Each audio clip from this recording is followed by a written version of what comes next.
The sun was setting over the rolling hills of KwaZulu-Natal, painting the sky a fiery red. But in the quiet village of Embo, there was no laughter, no chatter, just silence. Even the birds seemed to have left. It was as if the land itself was holding its breath. Young Lerato, a curious 12-year-old girl, stood by the river, her bare feet sinking into the cool mud. "Mama, why are we not having the harvest feast this year?" she asked, her wide eyes staring at her mother, Gogo Nomsa, the village elder. Gogo Nomsa's face darkened. "It is because your father and others have forgotten to perform the ancestral ritual," she said quietly. "Without it, our crops will fail and our people will suffer." Lerato's father, Dumisani, was the village's leader. He believed in modern ways and often dismissed the old traditions. "Mama, times are changing," Dumisani had argued earlier that day. "Why must we cling to these rituals? The ancestors will understand."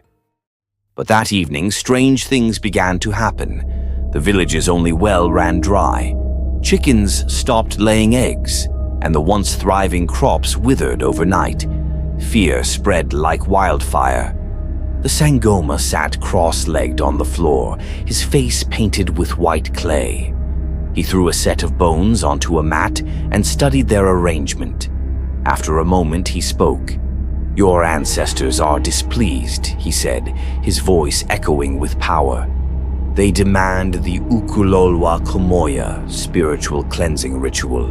Without it, the land will remain cursed."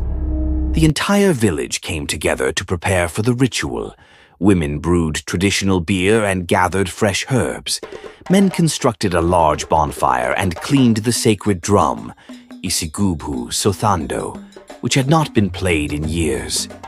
Lerato watched in awe as Gogo Nomsa painted intricate patterns on her face and tied beads around her wrists. "These beads represent the connection between us and our ancestors," Gogo explained. "Can I wear some too?" Lerato asked eagerly. "When the time is right," Gogo replied with a smile. As night fell, the villagers gathered around the bonfire. The sangoma led them in a chant, her voice rising and falling like the wind. The sacred drum boomed, sending vibrations through the earth. Gogo Nomsa stepped forward, holding a calabash of beer. She poured it onto the ground, saying, "Spirits of our ancestors, we honor you. Forgive us for forgetting." One by one, the villagers followed suit, offering prayers and gifts. Suddenly, a gust of wind swept through the crowd, extinguishing the fire. The villagers gasped, but the sangoma smiled. "The ancestors have accepted our apology," she announced. "The curse is lifted." The next day, the well was full again. The crops began to sprout and the chickens laid eggs. Dumisani called a village meeting.